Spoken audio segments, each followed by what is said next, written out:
We have all been given this thing called life, and it seems like we're only going to get it once. It seems like we are not going to have a second shot. So what should we do with our lives to make it worth living? How do we find out what it is that we should be doing with our lives? In this video, I'm going to show you 5 tips to figure out what you want to do with your life. So the first tip would be that what we want to do with our lives, no matter what we choose, we're always going to have problems. It's not so much about finding something that we can do where we won't have any problems or only very few problems. It's about finding better problems, because unfortunately we can't avoid suffering in our lives. We are going to have pain either way. If you want to be healthy, then you have to be self-disciplined, and along with self-discipline comes the pain that you feel like maybe you may be missing out on stuff that you'd like to eat because it's unhealthy, or that you have to do things that are hard, for example working out.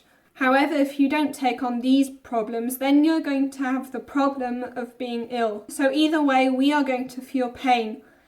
So at least, if you can't avoid pain, it is better to choose the pain with the reward at the end. Also, there are some problems that we like solving more than others. Those who enjoy academic work often will become professors or become scientists, whereas people who enjoy the struggle of working out are those who will probably be bodybuilders, and those who really enjoy jogging, even though that also is very tiring, will be the people who choose to run marathons, whereas other people would hate that. So we're always going to have some certain problem, we're always going to have problems. It's only about finding problems that you kind of enjoy solving. And basically I would say they're like 3 kind of ways in which we can describe what a better problem is. So firstly, there are certain problems that for some reason we actually enjoy solving. We like this kind of struggle because we find it challenging. And then the second one, as I've already mentioned, the pain with the reward at the end is often better than choosing the pain where you may feel good in the short term, but overall you're not going to feel as good. And of course, the third one would be problems that you suffer less from. And then the second tip would be to find something that you're passionate about. However, passion probably isn't exactly what you think it actually is. So passion actually comes from the Latin and it means suffering. Passion is something that's so important to you that you're willing to suffer for it. It's not about finding something that doesn't make you suffer at all. You see, people always think that somehow happiness is all about feeling good. But true happiness isn't actually about feeling good. True happiness is finding something that's more important than feeling good. And there's a certain form of suffering, which would bring me to the third tip, and that would be failure.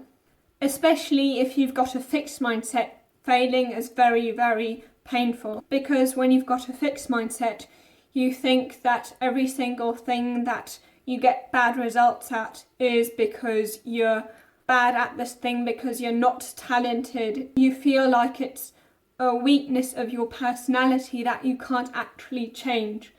And of course, if you see failure that way, you are going to feel much worse than, for example, someone with a growth mindset who simply sees it as feedback that they may have to simply work harder if they want better results, and that it's not necessarily because of their personality that they didn't manage. The reason why failure can be so painful is because it really lowers our self-esteem a lot, especially if we attach our self-worth to our achievements. But that's not the only reason.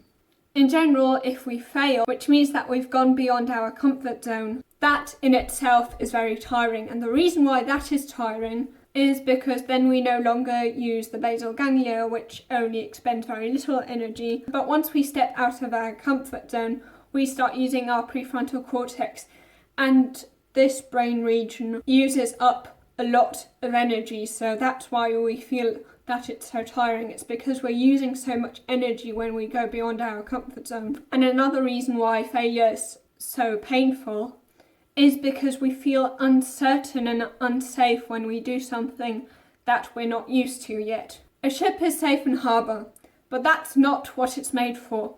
You weren't made to stay in your comfort zone. You weren't made to stay safe. So try, but when you try, you are going to probably fail, at least in the beginning. So Tom Bilyeu advises us to do something that we love doing so much that we'd be willing to fail for it, because the failure is guaranteed.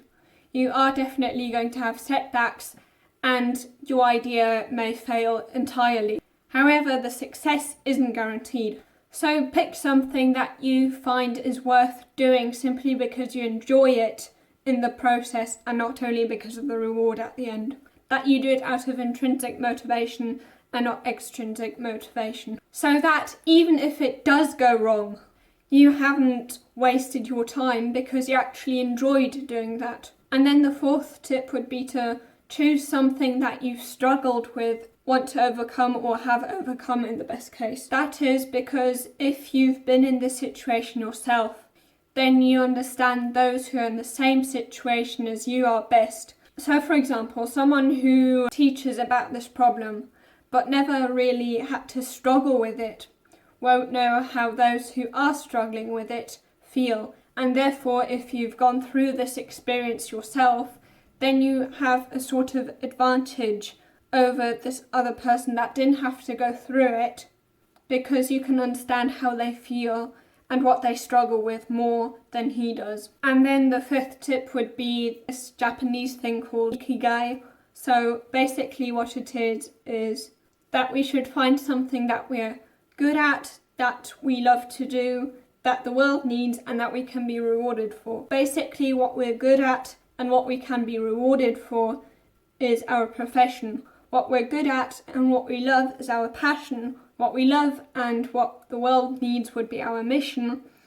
And what we can be rewarded for and what the world needs would be our vocation. And all these things together would then be ikigai. So now you know how to kind of find your passion. But what exactly should you be passionate about? Should you rather be passionate about having fun, having as much fun as possible, and having as many experiences as possible? Or should you rather commit to one passion? If you want to know the answer to this question, you can watch this video here.